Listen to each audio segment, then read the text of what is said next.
दोस्तों स्वागत है आपका आज की बेहद बड़ी और महत्वपूर्ण खबरों में।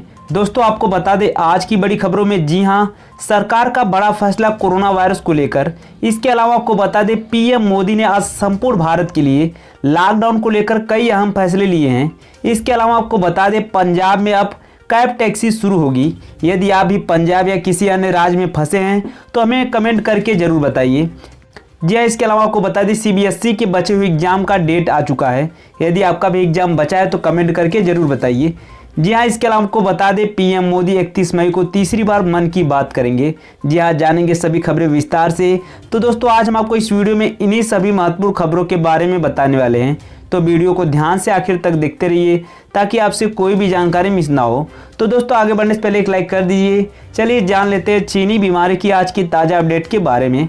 आपको बता दें भारत में संक्रमित मरीजों की संख्या लगातार बढ़ती जा रही है और ये संख्या 96,169 के ऊपर पहुंच चुका है, जिसमें से 36,824 लोग ठीक होकर अपने घर जा चुके हैं और 3,029 लोगों की मृत्यु हो चुकी है। इसी के साथ बढ़ते इस वक्त की अगली बड़ी खबर की ओर। पंजाब में जल्द ही शुरू होगी कैब टैक्सी, लिया गया निर्णय। जी हां, पंजाब में ऑरेंज जोन में कुछ शर्तों के साथ कैब की सुविधा चालू होने वाली है। केंद्र सरकार की गाइडलाइन के साथ ही अब राज्य में टैक्सी की शुरुआत होगी। निजी कारों को कुछ शर्तों के साथ अनुमति दे दी गई है। हालांकि इसका फैसला स्थानीय प्रशासन करेगा। जिलाधिकारी डॉक्टर आशीष कुमार श्रीवास्तव का गाइडलाइन मिलने के बाद ही राहत दी जाएगी। फिलहाल लॉकडाउन नियमों का पालन कराया जाएगा। गुजरात में 5वीं बार प्रवासी मजदूरों का हंगामा, पुलिस पर किया गया पथराव। जी हां, लॉकडाउन में देश के अलग अलग हिस्सों में फंसे प्रवासी मजदूरों का गुस्सा भड़कने लगा है। सोमवार को ऐसी ही तस्वीरें 3 प्रदेशों से सामने आई। गुजरात में लगातार 5वीं बार प्रवासी मजदूरों का बवाल देखने को मिला। यहां अहमदाबाद में सैकड़ों की संख्या में पैदल घर के लिए निकले मजदूरों को पुलिस ने रोका तो भीड़ आक्रोशित हो गई। मजदूरों ने पुलिस पर पथराव शुरू कर दिया, गाड़ियां तोड़ दी। इसमें 2 पुलिस वाले घायल हो गए। उधर उत्तर प्रदेश के गाजियाबाद में हजारों की भीड़ श्रमिक स्पेशल ट्रेन के लिए रजिस्ट्रेशन कराने में जुट गए हैं। हरियाणा के सोनीपत में भी 2000 से ज़्यादा मजदूर बस पकड़ने के लिए स्टैंड पर जुट गए हैं। चक्रवाती तूफान अम्फान ने धारण किया विकराल रूप, अलर्ट पर राज्य। जी हां, बंगाल की खाड़ी में शुरू हुआ चक्रवाती तूफान अम्फान विकराल रूप लेता जा रहा है। मौसम विभाग ने संभावना जताई है कि अगले 24 घंटों में यह अत्यंत भीषण चक्रवाती तूफान बन सकता है। मौसम विभाग के अनुसार अम्फान के कारण प्रभावित क्षेत्र में अत्यंत भीषण बारिश के साथ तेज हवाएं चल सकती है। इसके साथ ही समुद्र में ऊंची लहरें उठने की भी आशंका है। ओडिशा के मुख्यमंत्री नवीन पटनायक ने जाजपुर, भद्रक, बलासोर, मयूरभंज, गंजम, जगतसिंहपुर, गजपति, नयागढ़, कटक, केंद्रापाड़ा, खुर्दा और पुरी के जिलाधिकारियों को सतर्क रहने का आदेश दिया है। घर में ही मनानी होगी ईद और ईदगाह मस्जिद जाने की इजाजत नहीं। जी हां, कोरोना संक्रमण को बढ़ने से रोकने के लिए केंद्र सरकार ने एक बार फिर से लॉकडाउन को बढ़ा दिया है। 31 मई तक जारी रहने वाले लॉकडाउन 4 में धार्मिक स्थलों को खोलने की इजाज़त नहीं दी गई है। इसके साथ ही सभी तरह के सार्वजनिक आयोजनों पर भी पाबंदी बनी हुई है। इस बार ईद का त्यौहार लॉकडाउन के बीच पड़ रहा है। देश भर में धार्मिक स्थलों को खोलने की इजाज़त नहीं है। ऐसे में किसी को भी मस्जिद में जमा होने या ईदगाह जाने की इजाज़त नहीं होगी। सीधे शब्दों में कहे तो लॉकडाउन की वजह से इस बार ईद का त्यौहार घरों पर ही मनाया जाएगा। सीबीएसई ने जारी की 10वीं और 12वीं की डेट शीट। 1 से 15 जुलाई के बीच होगी परीक्षा। जी हां, केंद्रीय माध्यमिक शिक्षा बोर्ड यानी कि सीबीएसई ने सोमवार को कक्षा 10वीं और 12वीं की लंबित बोर्ड परीक्षाओं के 1 जुलाई से 15 जुलाई के बीच आयोजित कराने की घोषणा की है। कोविड-19 के प्रसार को रोकने के लिए 25 मार्च को लागू देशव्यापी लॉकडाउन के कारण परीक्षाएं स्थगित कर दी गई थी।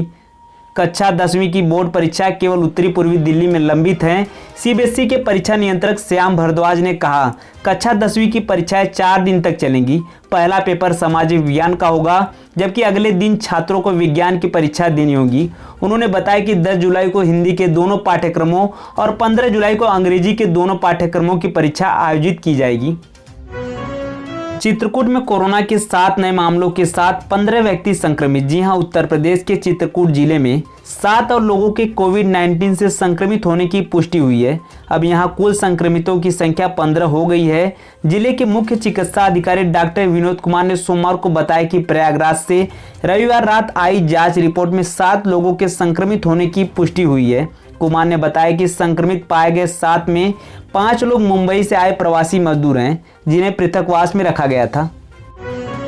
प्रवासी श्रमिकों एवं कामगारों पर ओछी राजनीति ना करे कांग्रेस, सीएम योगी। जी हां, लॉकडाउन में फंसे प्रवासी मजदूरों को लेकर कांग्रेस लगातार योगी सरकार पर हमलावर है।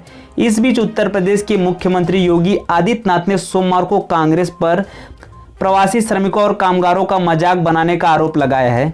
उन्होंने कहा कि महामारी के इस समय में कांग्रेस के नेता ओछी राजनीति ना करें।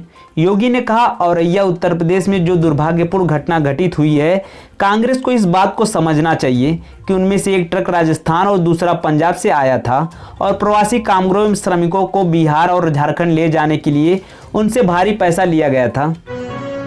कर्नाटक सरकार ने लॉकडाउन 4 के नियमों में दी अनेक छूट, इन पाबंदियों से मिलेगी लोगों को राहत। जी हां, केंद्र सरकार की तरफ से कोरोना वायरस के कहर को कम करने के लिए 31 मई तक देशव्यापी लॉकडाउन जारी है। लॉकडाउन का यह चौथा चरण आज से लागू किया गया है। इस बीच कर्नाटक सरकार ने सोमवार को लॉकडाउन के नियमों में और ढील देते हुए रेड जोन और निषिद्ध जोन को छोड़कर राज्य के सभी परिवहन निगमों को बस सेवा शुरू करने की अनुमति दे दी है।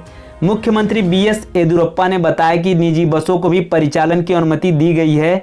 उन्होंने बताया कि बसों में केवल 30 यात्रियों को ही यात्रा की इजाज़त दी जाएगी और मास्क लगाना तथा सामाजिक दूरी का पालन करना सबके लिए जरूरी होगा। बस का किराया नहीं बढ़ाया जाएगा।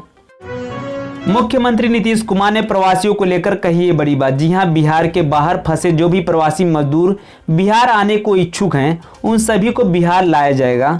वे परेशान ना हो, धैर्य रखें, सुरक्षित रहें। सरकार पूरी क्षमता से सभी इच्छुक प्रवासी मजदूरों को जल्द से जल्द बिहार लाने के लिए सभी आवश्यक कदम उठा रही है।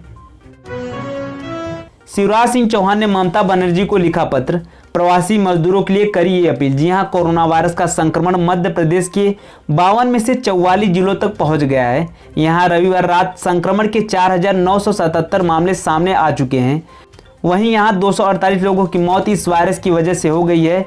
वहीं लॉकडाउन की वजह से राज्यों में फंसे बंगाल के मजदूरों के लिए मुख्यमंत्री शिवराज सिंह चौहान ने पश्चिम बंगाल की सीएम ममता बनर्जी को पत्र लिखा है।